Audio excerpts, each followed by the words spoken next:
Hello everyone, welcome see all in GDC nursing students. Previous class में anatomy subject जो आपका unit number 1 है semester first BSc nursing में, उसमें हम लोग सेल स्ट्रक्चर क्या किए थे, स्टार्ट किए थे। प्रीवियस क्लास में मैंने आपको बताया था कि सेल वॉल क्या है या सेल मेम्ब्रेन क्या है, इसके अलावा साइटोप्लाज्म क्या है, इनके सारे इंफॉर्मेशंस मैंने आपको क्या किए थे, क्लियर किए थे। आज वाली क्लास में स्टूडेंट्स उसी सेल स्ट्रक्चर का जो जितने भी सेल ऑर्गेनेल्स होते हैं, चाहे वो मेम्ब्रेन बाउंड हो चाहे वो मेम्ब्रेन बाउंड नहीं हो, उन्हीं ऑर्गेनेल्स हम लोग क्या करेंगे, डिस्कस करेंगे। यानी पार्ट 1 जो प्रीवियस क्लास में मैंने आपको रिलीज किया था सेल वाला, उसका सेकंड पार्ट पे हम लोग आ रहे हैं सेल स्ट्रक्चर का। और आज हमारा जो है वो सेल ऑर्गेनेल यानी जो माइटोकॉन्ड्रिया, राइबोसोम, एंडोप्लाज्मिक रेटिकुलम, इन सब को हम क्या करेंगे, अब डिटेल में डिस्कस करेंगे।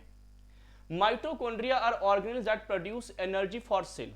देखिए, आप लोग बहुत पहले से पढ़ते आ रहे होंगे कि सर माइटोकॉन्ड्रिया जो होता है वो power house of the cell होता है। सेल का जो पावर हाउस होता है वो किसको कहा जाता है, तो सर माइटोकॉन्ड्रिया को कहा जाता है। क्यों कहा जाता है? क्योंकि माइटोकॉन्ड्रिया के अंदर में एटीपी का प्रोडक्शन होता है। बेसिकली जब क्रैब साइकिल रन होते हैं माइटोकॉन्ड्रिया के अंदर में, तो वहां पर टोटल 24 एटीपी का क्या होता है जी, फॉर्मेशन होता है। सबसे ज्यादा माइटोकॉन्ड्रिया के अंदर ही एटीपी का फॉर्मेशन होता है। 1 ग्लूकोज से 24 एटीपी का फॉर्मेशन होता है। दैट्स व्हाई माइटोकॉन्ड्रिया को power house of the cell कहा जाता है। सबसे इंपॉर्टेंट पॉइंट यहां पर यह आता है कि जब माइटोकॉन्ड्रिया एटीपी का प्रोडक्शन कर रहा होता है, यानी एटीपी का फॉर्मेशन कर रहा होता है, तो एक भी एटीपी बॉडी को लॉस्ट नहीं करना पड़ता है, एक भी एटीपी बॉडी को कंज्यूम नहीं करना पड़ता है। जब हम ग्लाइकोलिसिस की बात करते हैं, यानी जब ग्लूकोज से एटीपी बनता है, ग्लाइकोलिसिस होती है, तो उस केस में बॉडी को 2 एटीपी लॉस्ट करना पड़ता है, तब जाकर के 10 एटीपी उसको मिलते हैं। लेकिन जब क्रैब साइकिल रन होता है उसमें बॉडी को एक भी एटीपी लॉस्ट नहीं करना पड़ता है और कंप्लीट टोटल 24 एटीपी मिलते हैं, इसलिए इसको power house of the cell कहा जाता है। सबसे ज्यादा एनर्जी का प्रोडक्शन जो होता है वो आपके माइटोकॉन्ड्रिया के अंदर होता है। कैसे होता है वो फिजियोलॉजी का पार्ट है, वो मैं आपको फिजियोलॉजी सब्जेक्ट में क्या करूंगा, डिस्कस करूंगा। एनाटॉमी में केवल और केवल मैं उनके एनाटॉमिकल पार्ट पर क्या करूंगा, काम करूंगा, आपको सारी चीजें बताऊंगा। They are found in cytoplasm of almost all eukaryotic cell including animal, plant and fungi cell।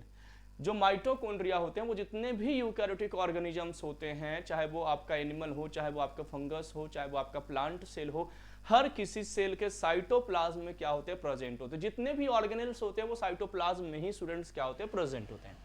अब सिंपली एक स्ट्रक्चर की बात की जाए कि सर माइटोकॉन्ड्रिया का स्ट्रक्चर क्या है। देखिए, एक डायग्राम्स यहाँ पर दिया गया है।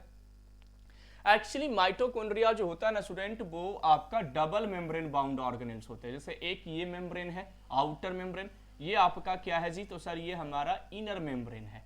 ये इस टाइप से माइटोकॉन्ड्रिया होते हैं, ये आपका इनर मेम्ब्रेन है। क्लियर हो गया? तो यहां पर माइटोकॉन्ड्रिया में जब आप देखोगे तो आपको 2 मेम्ब्रेन देखने को मिलेगा, एक आउटर मेम्ब्रेन और एक इनर मेम्ब्रेन। और इसी आउटर और इनर मेम्ब्रेन में आपको क्या होती है जी, क्रैब साइकिल रन होती है, जहां पर एटीपी का प्रोडक्शन होता है। तो सुनिए, सबसे बाहर का जो लेयर होगा उसको हम क्या कहेंगे, आउटर मेम्ब्रेन। जैसे देखिए यहाँ पर ये जो मेम्ब्रेन है, ये आपका क्या, ये पूरी की पूरी जो लेयर है ये आउटर मेम्ब्रेन का लेयर है, ठीक है ना। ये पूरा का पूरा जो लेयर है वो किसका लेयर है, तो सर आउटर मेम्ब्रेन का लेयर है। इनर मेम्ब्रेन, ये जो क्रिस्टे बना हुआ, यानी ये जो स्ट्रक्चर, जैसे मैं बात करूं तो सर ये हमारा क्या है, आउटर मेम्ब्रेन, और ये हमारा क्या है जी, इनर मेम्ब्रेन है। समझ में आ गया? तो यहां पर ये मत कंफ्यूज होना कि सर ये आउटर मेम्ब्रेन होगा और ये इनर मेम्ब्रेन होगा, नहीं, ये एक ही मेम्ब्रेन है। ये पूरी क्या है, एक ही मेम्ब्रेन है। इसको ओपन करके दिखाया जा रहा है आपको, ऐसे कट करके ओपन करके इसको दिखाया जा रहा है कि अंदर क्या क्या चीजें प्रेजेंट है, ठीक है। तो आउटर मेम्ब्रेन क्या है, तो आउटर मेम्ब्रेन आपका ये पूरा का पूरा जो लेयर है ये आउटर मेम्ब्रेन का है, ठीक है। इनर मेम्ब्रेन ये अंदर वाला है, और यही इनर मेम्ब्रेन जो है वो फोल्ड होता है। जो फोल्डिंग्स के बीच में गैप आपको दिख रहा है ना, ये जो फोल्ड हो रहा है, ये इस टाइप से जो फोल्ड हो रहा है, उसको क्या कहा जाता है स्टूडेंट, तो उसको क्रिस्टे कहा जाता है। यानी ये जो आपका फोल्डिंग आप देख रहे हैं, इसे स्टूडेंट्स क्या कहा जाता है, तो क्रिस्टे कहा जाता है। अब आउटर मेम्ब्रेन और इनर मेम्ब्रेन के बीच का जो ये स्पेस है, ये जो गैप आपको दिख रहा है, आउटर मेम्ब्रेन और इनर मेम्ब्रेन के बीच की जो स्पेस होता है, इसको हम क्या कहेंगे, इनर मेम्ब्रेन स्पेस कहा जाएगा। क्लियर? अब इसके अंदर क्या होते हैं, तो सर कुछ राइबोसोम प्रेजेंट होते हैं। तो ये जो डॉट डॉट आपको दिखाई दे रहा है माइटोकॉन्ड्रिया के अंदर में, वो सिंपली क्या है जी, तो सर वो सिंपली राइबोसोम्स हैं। इस माइटोकॉन्ड्रिया में डीएनए प्रेजेंट होता है, और अंदर जो भी फ्लूइड भरा हुआ है उसे हम मैट्रिक्स कहते हैं। तो एक बेसिक स्ट्रक्चर की अगर मैं बात करूं कि सर माइटोकॉन्ड्रिया का एक बेसिक स्ट्रक्चर क्या होगा, अभी सेल वाले पार्ट में जो नॉर्मली आपको डिस्कस करना है उसकी अगर मैं बात करूं तो सर बेसिक स्ट्रक्चर में आपको यही याद रखना है सेमेस्टर्स लेवल पे कि माइटोकॉन्ड्रिया जो होता है वो डबल मेम्ब्रेन बाउंड ऑर्गेनेल्स होते हैं। दो मेम्ब्रेन होता है, outer membrane, inner membrane.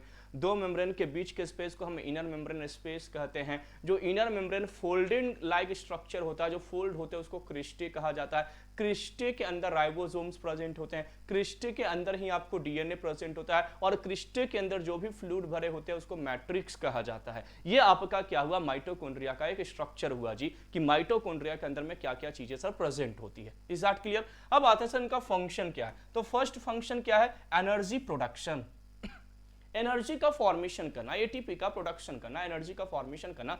That is the major function of mitochondria. Mitochondria का मेजर फंक्शन है एनर्जी प्रोडक्शन। तो mitochondria create most of the chemical energy that powers the cell biochemicals reaction, यानी most of the जो chemical reactions के लिए जो ATP की requirement होती है बॉडी में, जो भी फंक्शन कैटालाइज होते हैं उनके लिए जो एनर्जी की जरूरत होती है स्टूडेंट, वो एनर्जी मोस्टली कौन प्रोड्यूस करता है, आपका माइटोकॉन्ड्रिया। जैसे कि मैंने आपको बताया कि 24 एटीपी का फॉर्मेशन केवल क्रेब्स साइकिल के द्वारा होता है 1 ग्लूकोज मॉलिक्यूल से। Second, cell death. Mitochondria help decide which cell to destroy. Mitochondria ये भी हेल्प करता है कि हमें किस टाइप ऑफ सेल को डिसाइड करना, मतलब डिस्ट्रॉय करना है, नष्ट करना है। वैसे ये काम लाइसोसोम का होता है, सुसाइडल बैग कहा जाता है लाइसोसोम को, जहां पर सेल जाकर के अपना एपोप्टोसिस प्रोसेस के थ्रू, एपोप्टोसिस प्रोसेस आप लोगों ने पढ़ा होगा, इस प्रोसेस के थ्रू क्या करते हैं, तो सेल अपने आप को डाइजेस्ट करते हैं, डिस्ट्रॉय करते हैं लाइसोसोम के अंदर में।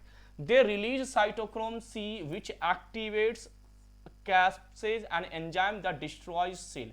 ये क्या करते हैं, क्या रिलीज करते हैं जी, तो सर ये एक्टिवेट करते हैं कैप्सेज, वो एंजाइम जो है जो आगे जाकर के सेल को डिस्ट्रॉय करता है। थर्ड आपका cell growth and differentiation. Mitochondria contribute to cell growth and differentiation, cell की ग्रोथ कराना और डिफरेंशिएशन। डिफरेंशिएशन का सिंपल मतलब होता है स्टूडेंट मैच्योरिटी लाना, फंक्शनिंग प्रॉपर्टी कॉज करना। जैसे मान के चलो कि मैं अभी छोटा बच्चा अगर रहता है, इन केस मान लो मैं कभी ना कभी छोटा बच्चा होता, तो छोटा बच्चा होता तो मैं मैच्योर नहीं, मेरे ऊपर कोई रिस्पॉन्सिबिलिटी नहीं है, घर का कोई दायित्व नहीं है कि क्या है नहीं है, मैं उनसे अबोध हूं, अभी मुझे कुछ भी नहीं पता।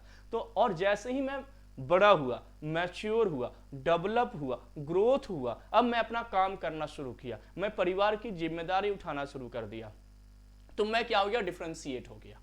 तो सेल के केस में डिफरेंशिएशन का मतलब क्या होता है, एक मैथमेटिक्स में भी डिफरेंशिएशन वर्ड आता है, ठीक ना, मैथमेटिक्स में भी डिफरेंशिएशन एक मैथ है ना। यहां पर डिफरेंशिएशन का सिंपल मतलब होता है स्टूडेंट बायोलॉजी में कि किसी भी सेल का मैच्योर होना और मैच्योर होकर के अपना काम करना, अपना फंक्शन प्रोसेस प्रोसीड करना, दैट इज द डिफरेंशिएशन। यानी सेल क्या हो गया, डिफरेंशिएट हो गया, अगर कोई सेल काम करना क्या कर दिया, स्टार्ट कर दिया। तो ये आपका एक छोटा सा एनाटॉमिकल पार्ट जो था माइटोकॉन्ड्रिया का स्टूडेंट, जो आपके सेमेस्टर्स लेवल बीएससी नर्सिंग में क्या हुआ जी, कंप्लीट हुआ। अब आते हैं सर नेक्स्ट ऑर्गेनेल्स हमारा क्या है, गोल्गी कॉम्प्लेक्स, या तो इसको गोल्गी अपैरेटस के नाम से जाना जाता है। गोल्गी कॉम्प्लेक्स या तो गोल्गी अपैरेटस के नाम से भी इनको क्या किया जाता है, जाना जाता है। अब देखिए इसमें क्या होता है, the Golgi complex also known as the Golgi apparatus, जैसा कि मैंने आपको क्लियर किया, या इसको गोल्गी बॉडी के नाम से भी जाना जाता है। It is an organelle that modifies, sorts and packages protein and lipids. ये क्या करते हैं, हमारी बॉडी में जो भी लिपिड्स होते हैं, जो भी प्रोटीन्स होते हैं, उनको मॉडिफाई करता है, उनको पैक करने के लिए। जैसे मान के चलो आपके घर में कपड़ा है, एक टी शर्ट है, ये टी शर्ट है, तो ये टी शर्ट ऐसे ही रख दूं या इसको मैं पैक कर दूं, तो पैक करूंगा तो कम स्पेस में बहुत अच्छे से ये क्या हो जाएगा, वहां पर हम इसको रख सकते हैं, स्टोर कर सकते हैं। ऑब्वियस सी बात है, बहुत सारे कपड़े आपके घर में उलझे हुए हैं, अब उन कपड़ों को आप क्या कर दीजिए, अच्छे से पैकिंग कर दीजिए, तो वो इजीली आपके सूटकेस में या जहां पर भी आप अलमीरा में उसको रखना चाहेंगे, इजीली वहां पर आप रख सकते हैं कम स्पेस में। तो ये जो गोल्गी अपैरेटस होता है ना, इसका यही काम होता है, जो भी प्रोटीन है, जो भी लिपिड्स हैं, उनको क्या कीजिए, पैक कीजिए, और पैक करने के पहले उसको बहुत अच्छे से मॉडिफाई कीजिए, उसको क्या कीजिए, इस तरीके से बनाइए कि कम स्पेस में चीजें क्लियर हो जाए। तो यहाँ पर वही है, organelle that modify and packages protein and lipid, it found in the cytoplasm of the most eukaryotic cell. Obvious सी बात है, ये सारे ऑर्गेनिल्स कहाँ पे हम पढ़ रहे हैं, यूकैरियोटिक्स ऑर्गेनिज्म में, यानी हम अपनी बॉडी के अंदर में डिस्कस कर रहे हैं, खासतौर से ह्यूमन बीइंग्स के अंदर में डिस्कस कर रहे हैं, क्योंकि बीएससी नर्सिंग में हमें उन्हीं चीजों को पढ़ना है जो हमारे काम का है, ह्यूमन बीइंग्स के काम का है। क्लियर? तो यहां पर सर ये क्या है, साइटोप्लाज्म प्रेजेंट है, जितने भी सेल ऑर्गेनिल्स होते हैं सबके सब कहां प्रेजेंट है, साइटोप्लाज्म में। मैंने प्रीवियस क्लास में आपको क्लियर किया था। तो यहां पर देखिए इनके स्ट्रक्चर की अगर बात की जाए तो ये देखे ना, जैसे अलमीरा होता है ना आपके घर में, वैसे ही स्टैक लाइक ऑर्गेनाइजेशन है, एक के ऊपर एक, एक के ऊपर एक, एक के ऊपर एक, ऐसा। और इस पे आप प्रोटीन लिपिड क्या कर सकते हैं, पैक कर सकते हैं। जैसे अलमीरा होता है, गोदरेज होते हैं घर में, उस टाइप से आपको ये स्ट्रक्चर दिखाई देगा, ठीक है ना। अब स्ट्रक्चर में अगर देखो, ये आपके क्या है, जिस सेक्रेटरी वेसिकल है, वेसिकल जहां पर चीजों को स्टोर किया जाता है, स्टोर्स किए जाते हैं, यानी अगर किसी चीज को हमें पैक करना है, स्टोर करना है सेल के केस में, तो उसको वेसिकल कहा जाता है। अब यहां पर ये क्या है जी, ये सिस्टर्नी है, यानी ये जो लेयर आप दिखाई दे रहा है, ये लेयर आपका क्या है, तो सर ये हमारा लेयर जो है इसको सिस्टर्नी कहा जाता है। ये आपका क्या है, तो सर ये हमारा सिस्टर्नी है। अब सिस्टर्नी से क्या एसोसिएटेड होता है, तो जो वेसिकल्स होते हैं, यानी ये जो आप वेसिकल्स देख रहे हो ना, ये सिस्टर्नी ही बनाता है या सिस्टर्नी से एसोसिएटेड होता है, जुड़ा हुआ होता है। यहां पर आपने लिपिड प्रोटीन रखा और ये इस वेसिकल में जाकर के स्टोर हो गया। समझ में आ गया, सिंपल सा। ल्यूमेन, अंदर का जो गैप होता है इसको ल्यूमेन कहा जाता है, जिसको मैं रेड कलर से भी फील कर रहा हूं, ये ल्यूमेन कहलाते हैं स्टूडेंट।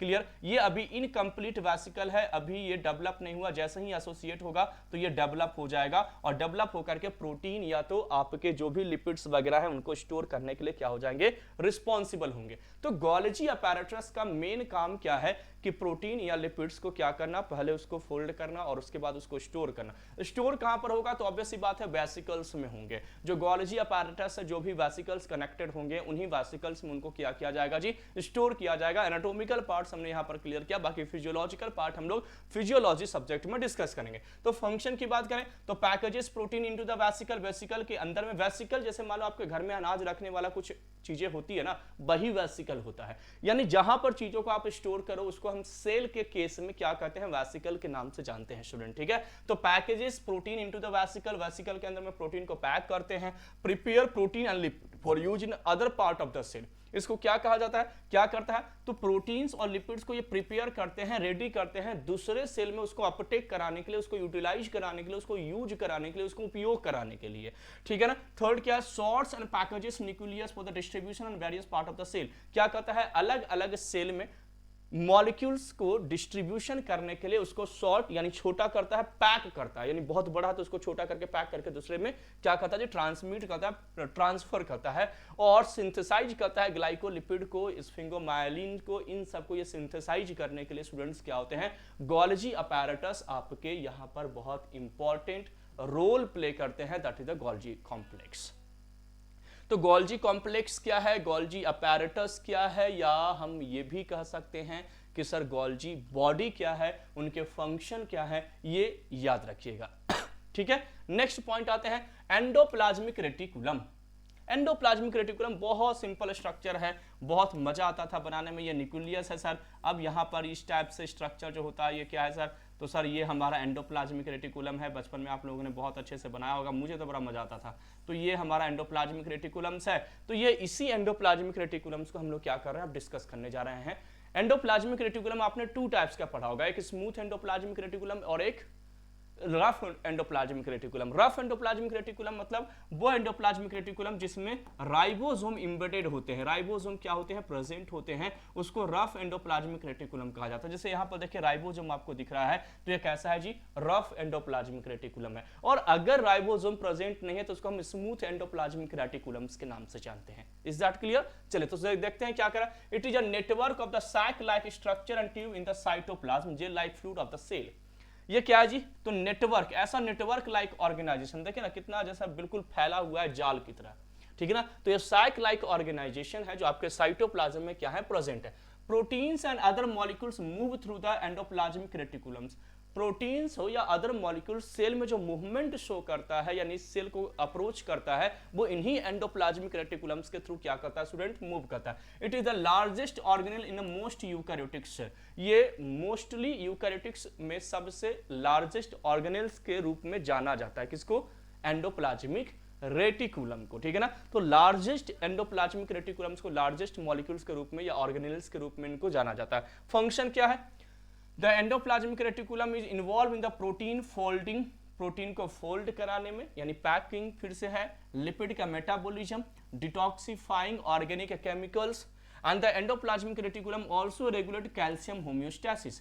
कैल्शियम का होम्योस्टैसिस यानी कैल्शियम का बैलेंसिंग के लिए रिस्पॉन्सिबल होता है। ये सर बेसिकली लिपिड के आपके मेटाबॉलिज्म्स, प्रोटीन के फोल्डिंग, डिटॉक्सिफिकेशन के लिए रिस्पॉन्सिबल होता है।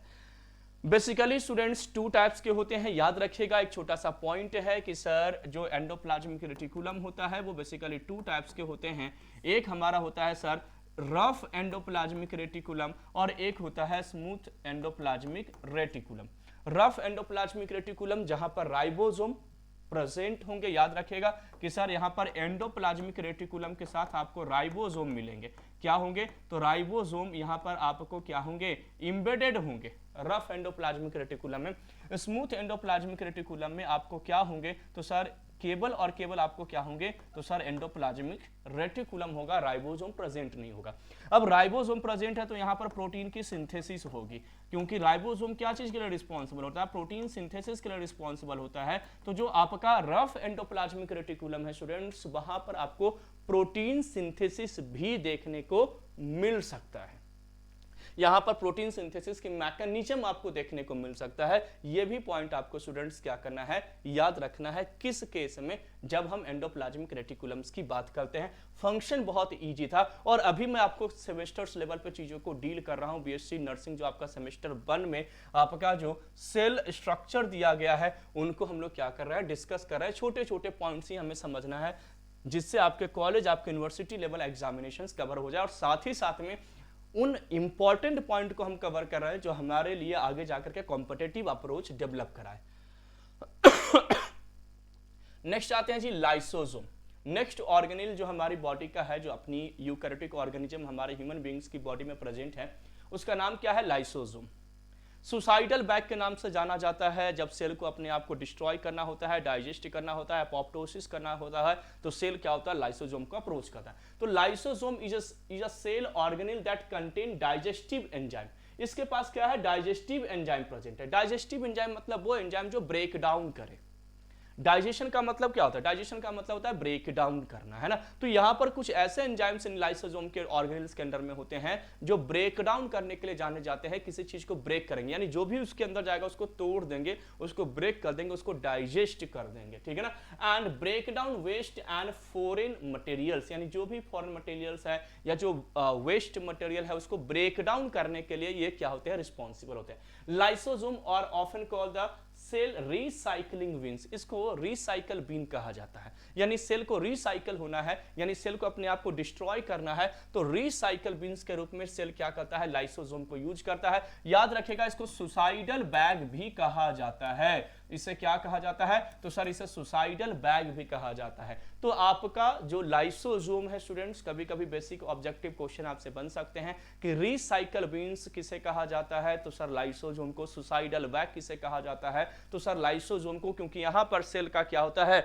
डाइजेशन होता है। और सेल का डाइजेशन यानी सेल का ब्रेकडाउन होना स्टूडेंट याद रखिएगा, सेल जिस मैकेनिज्म से ब्रेकडाउन होता है उस मैकेनिज्म को एपोप्टोसिस कहा जाता है। जी क्या कहा जाता है? एपोप्टोसिस कहा जाता है। यह भी आपको पॉइंट याद रखना है। एपोप्टोसिस का सिंपल मीनिंग्स होता है कि अगर कोई सेल ब्रेकडाउन हो रहा है तो उस मैकेनिज्म्स को क्या कहा जाता है? एपोप्टोसिस कहा जाता है। ये मैंने आपको एक्स्ट्रा बताया। एपोप्टोसिस वर्ड का मीनिंग्स याद रखिएगा।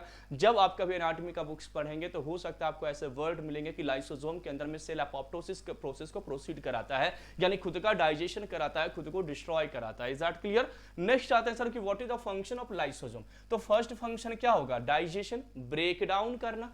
जब इनके पास डाइजेस्टिव एंजाइम प्रेजेंट है, यानी ब्रेक डाउन करने वाला एंजाइम प्रेजेंट है, तो ऑब्वियस सी बात है चीजों को ये क्या करेगा? ब्रेक डाउन करेगा। तो lysosome break down waste and foreign materials. Lysosome क्या करेगा जी? ब्रेक डाउन करता है वेस्ट एंड फॉरेन मटेरियल्स को, लाइक बैक्टीरिया एंड वायरस। यानी जैसे बैक्टीरिया है या वायरस है उन जैसे को ये क्या करता है जी? ब्रेक डाउन करता है। सेकंड है जी सेल डेथ। सेल को डेथ कराना है, मतलब अगर कोई सेल अगर मरना चाहता है तो उसके लिए भी ये क्या है जी?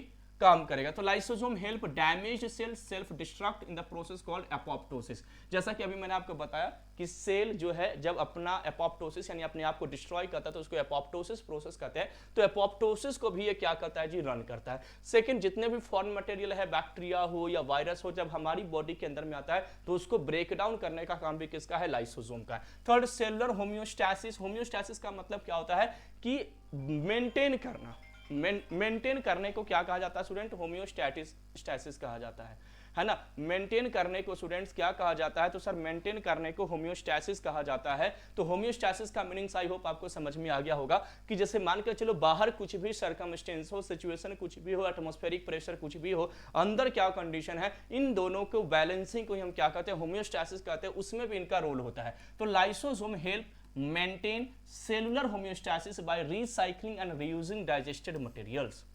जो भी मटेरियल्स है उसको रीयूज करके क्या करता है, ये होम्योस्टैसिस करता है। Pathogen defence, lysosome help defend self from the pathogen. देखिए अगर कोई बैक्टीरिया आ रहा है, कोई वायरस आ रहा है आपकी बॉडी में, तो ऑब्वियस सी बात है वो आपको बीमारी कॉज करने के लिए आ रहा है, डिजीज कॉज करने के लिए आ रहा है, उसको पैथोजन कहा जाता है। यानी जो डिजीज कॉज करे वैसे एजेंट को पैथोजन कहा जाता है। तो अगर कोई बैक्टीरिया आपको अप्रोच कर रहा है, आपके सेल को अप्रोच कर रहा है बीमारी कॉज करने के लिए, तो लाइसोसोम जो होता है ना वो उसको क्या कर देगा, डिस्ट्रॉय कर देगा। तो दैट्स व्हाई ये क्या हो गया कि पैथोजन से आपको डिफेंस कर रहा है, पैथोजन से आपको बचाने का काम जो है वो सर किसका है, लाइसोसोम का है। तो लाइसोसोम का मेन फंक्शन क्या है, डाइजेशन, यानी जो भी बैक्टीरिया वायरस या फॉरेन मटेरियल्स आते हैं उनको डाइजेस्ट करना। सेल को अगर डेथ करना है यानी सेल को एपोप्टोसिस करना है, सेल को अपने आप को डाइजेस्ट करना है तो इसको यूज कर सकते हैं। सेलुलर होम्योस्टैसिस मेंटेन करना कि सेल के अंदर बाहर क्या चीजें हैं, कैसे हैं।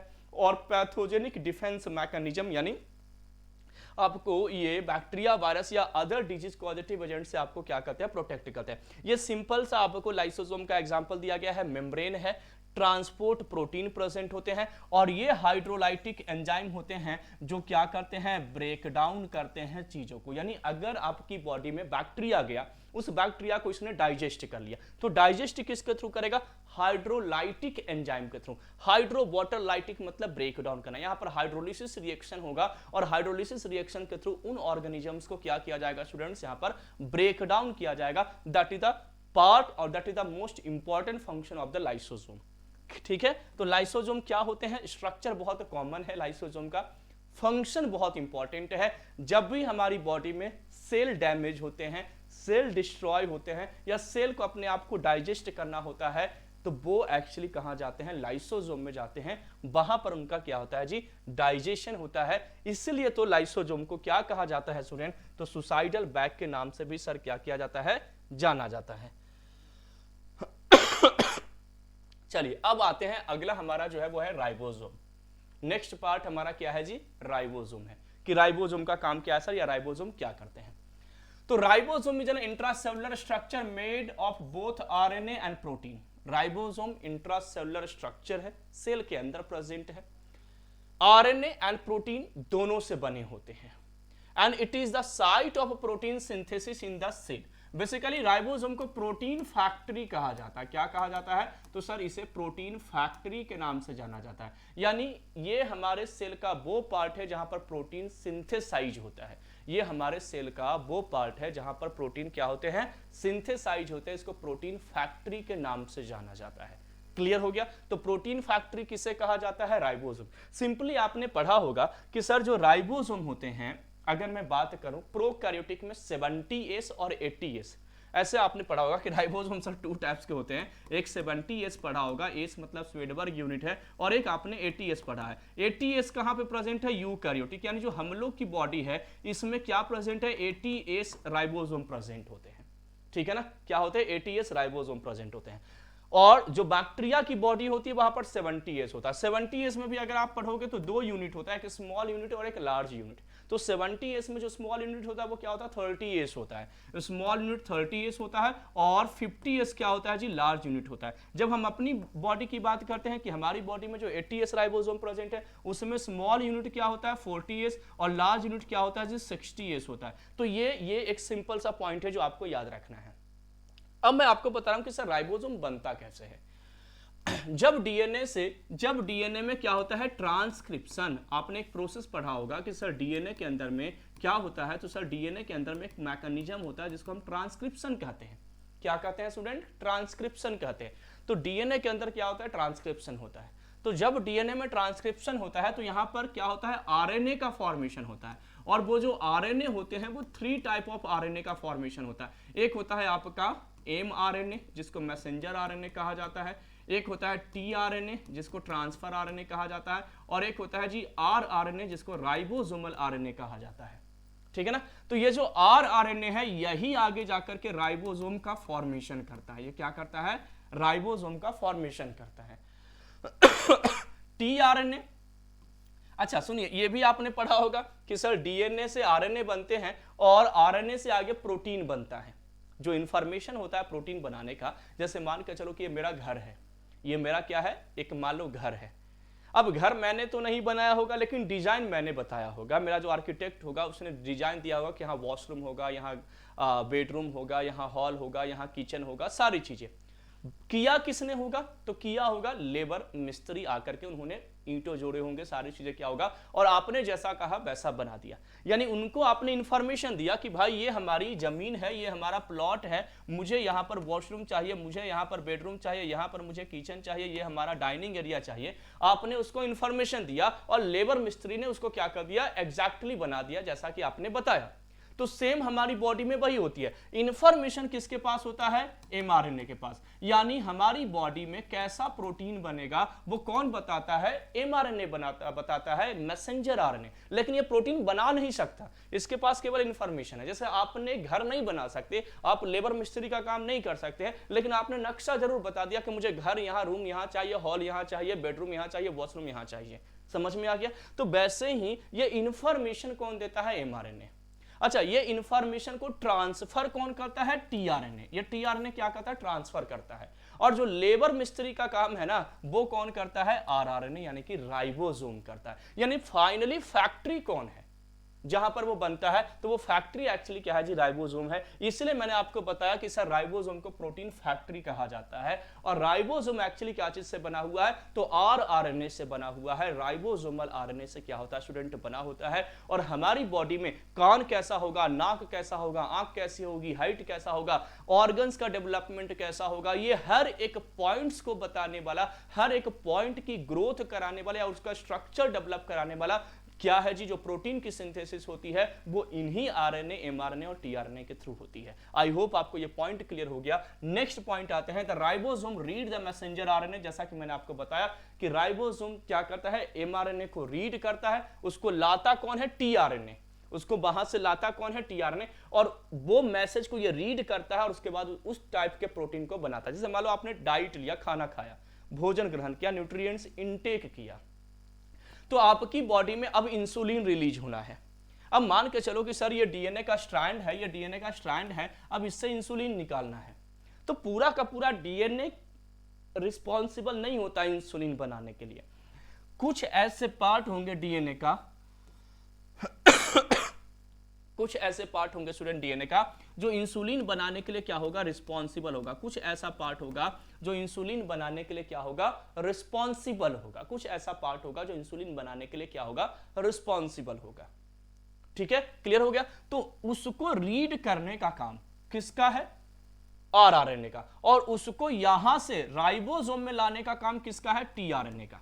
यहां पर देखिए डायग्राम में चीजों को समझ में आ जाएगा। यहां पर मैं डायग्राम से चीजों को अभी और अच्छे से बताऊंगा। बाकी फिजियोलॉजी में ना मैं पूरी प्रोसेस क्लियर करूंगा। अभी तो हम लोग एनाटॉमी पढ़ रहे हैं कि कैसे क्या क्या काम होता है। वैसे फिजियोलॉजी में अपन बहुत अच्छे से चीजों को क्लियर करेंगे कि सर जो हमारा राइबोसोम होता है उसमें 2 साइट होते हैं, amino acyl site, peptidyl site, जहां पर अमाइनो एसिड बाइंड करते हैं और बहुत सारे अमाइनो एसिड बाइंड करते हैं तो पेप्टाइड बॉन्ड का फॉर्मेशन होता है। और वही पेप्टाइड बॉन्ड जब पॉलीपेप्टाइड हो जाता है तो प्रोटीन बन जाता है। सिंपली वो फिजियोलॉजी में अपन डिस्कस करेंगे। तो सर बेसिकली स्ट्रक्चर्स वाला पॉइंट क्लियर हो गया कि सर 70S और 80S, बैक्टीरियल बॉडी में 70S, हमारी बॉडी में 80S, 80S में भी 2 यूनिट है, एक 40S और एक 60S। एस स्वीडबर्ग यूनिट है जो आपके साइंटिस्ट थे जी, ठीक है ना। तो लार्ज सब यूनिट क्या होता है हमारी बॉडी में? 60S। और स्मॉल सब यूनिट जो आप देख रहे हैं स्टूडेंट वो क्या होता है? 40S। ये आपका एमआरएनए है जिसके पास इंफॉर्मेशन है और इसको ला कौन रहा है? टीआरएनए।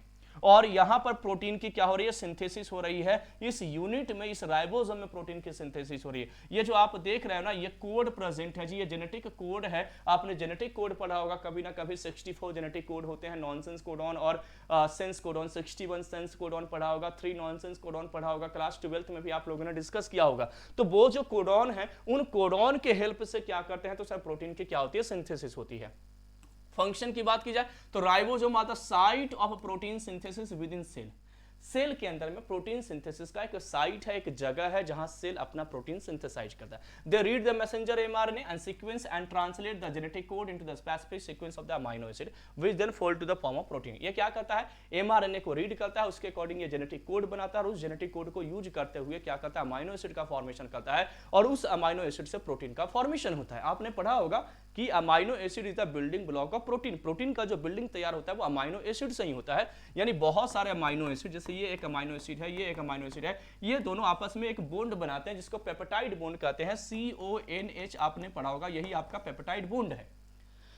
ये पेप्टाइड बॉन्ड दूसरे अमीनो एसिड के बीच में भी बना, यहां पर फिर से अमीनो एसिड आया। ये अलग अलग बहुत सारे पेप्टाइड बॉन्ड बनते हैं जिसको पॉलीपेप्टाइड कहा जाता है स्टूडेंट। और ये पॉलीपेप्टाइड, जैसे ये देख रहे हो ना, ये पॉलीपेप्टाइड बन रहा है। ये पॉलीपेप्टाइड जब बन जाता है तब जाकर के आपको, जैसे यहां पर देख रहे हैं कि अलग, ये अलग अमीनो एसिड है, ये अमीनो एसिड यहां करके जुड़ेगा, ऐसे ऐसे बहुत सारे अमीनो एसिड ऐसे जुड़ते चले जाएंगे तो बहुत सारे बॉन्ड बन जाएगा जिसको पॉलीपेप्टाइड कहा जाएगा। और उसी पॉलीपेप्टाइड को स्टूडेंट्स क्या कहा जाता है, प्रोटीन्स के नाम से जाना जाता है। बाकी फिजियोलॉजी में मैं स्टूडेंट्स बहुत अच्छे से इसको क्या करूंगा, क्लियर करूंगा। अभी तो हमें बेसिक कंसेप्ट एनाटॉमी का इसमें क्या करना है जी, समझना है कि सर एनाटॉमी राइबोसोम्स का क्या है, जो आई होप आपको समझ में आ गया होगा। ठीक है, तो यहां पर एक सिंपल सा प्रोसेस आप देख रहे होंगे कि कैसे यहां पर देखिए ये कोडॉन है, कोडॉन यहां से अब देखिए नया कोडॉन आ रहा है, यानी नया एमआरएनए आ रहा है, ये बाइंड हुआ।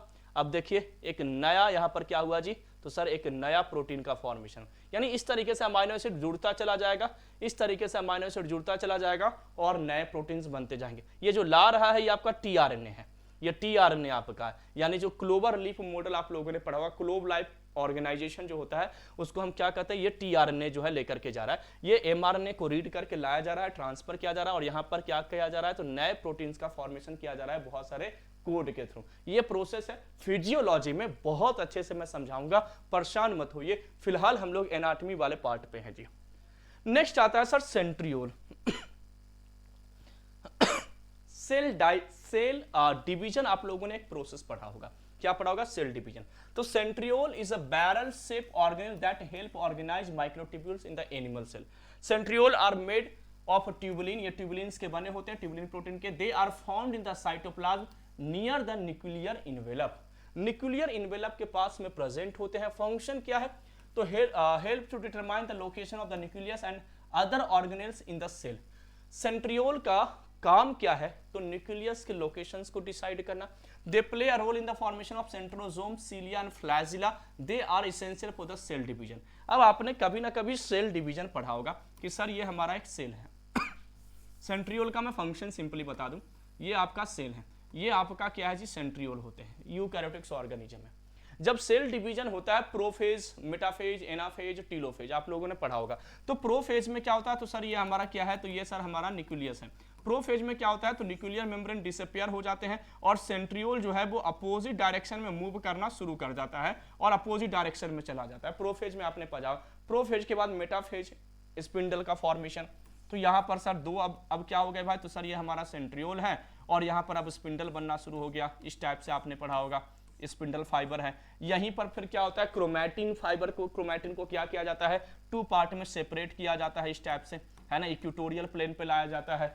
और लास्ट में क्या किया जाता है, तो सर 2 नए, यानी ये ऊपर का सेंट्रियोल है, ये नीचे का सेंट्रियोल है, नीचे आपका ये क्रोमोसोम है और ये आपका ऊपर क्रोमोसोम है। ये आपका क्या है जी, ये आपका स्पिंडल फाइबर इसको ऊपर लेकर के जाता है और नीचे वाले को नीचे लेकर के जाता है। और अगले स्टेज में आपने पढ़ा होगा कि सर 2 नए सेल का क्या हो गया, फॉर्मेशन हो गया। तो सेंट्रियोल का मेजर काम क्या है, सेल डिवीजन करना। सेल डिवीजन खास तौर से जो आपकी बॉडी में यूकैरियोटिक ऑर्गेनिज्म में जो सेल डिवीजन होता है, वो सेल डिवीजन ह्यूमंस बीइंग्स में सेंट्रियोल के थ्रू होता है। बाकी ये फ्लैजिला, सिलिया, इन सब का भी फॉर्मेशंस करने के लिए रिस्पॉन्सिबल होता है। That's all about the centriole, यानी सर सेंट्रियोल्स के बारे में बस इतना पॉइंट याद रखिए। सेल डिवीजन में इनका बहुत मेजर रोल होता है। Prophase, metaphase, anaphase, telophase cell division आपने पढ़ा होगा, वहां पर बैरल शेप्ड ऑर्गेनेल्स हैं जी। माइक्रोट्यूब्यूल्स इन एनिमल को ये क्या करता है, मतलब एनिमल्स बॉडी में माइक्रोट्यूब्यूल्स को क्या करता है, ये ऑर्गेनाइज करता है। And the last one is the nucleus. Nucleus के बारे में अब हम लोग क्या कर रहे हैं, डिस्कस करने जा रहे हैं कि सर एक्चुअली न्यूक्लियस क्या है। तो sir the central part of an atom और इन सर्टेन सेल, न्यूक्लियस क्या है, तो सर ये सेंट्रल पार्ट है आपका, बेसिकली सेल के सबसे बीच में प्रेजेंट होता है, बहुत इंपॉर्टेंट ऑर्गेनेल्स है। द सेंट्रल और most important part of the something regulate metabolism, protein synthesis and cell activity. इसी के अंदर क्या प्रेजेंट होता है, तो जेनेटिक मटेरियल डीएनए। जहां डीएनए प्रेजेंट होगा वहां पर सेंट्रल डोगमा होगा। आपने पढ़ा होगा कि सर जहां डीएनए, जैसे मान लो ये न्यूक्लियस है, तो न्यूक्लियस के अंदर सर ये क्या है, तो सर ये हमारा डीएनए प्रेजेंट है। तो डीएनए से एमआरएनए का बनना या आरएनए का बनना और एमआरएनए से प्रोटीन का बनना, ये क्या कहलाता है, सेंट्रल डोगमा कहलाता है। ये न्यूक्लियस के अंदर चलती है, ठीक है ना। तो डीएनए से एमआरएनए बनना, that is the transcription. MRNA से प्रोटीन बनना, दैट इज द ट्रांसलेशन, ठीक है ना, उसे हम क्या कहते हैं, ट्रांसलेशन कहते हैं। और डीएनए से डीएनए का बनना, दैट इज द रेप्लिकेशन। ये सारी प्रोसेस जो होता है तो डीएनए से एमआरएनए बनना बेसिकली क्या है जी, ट्रांसक्रिप्शन है। डीएनए से डीएनए का बनना रेप्लिकेशन है।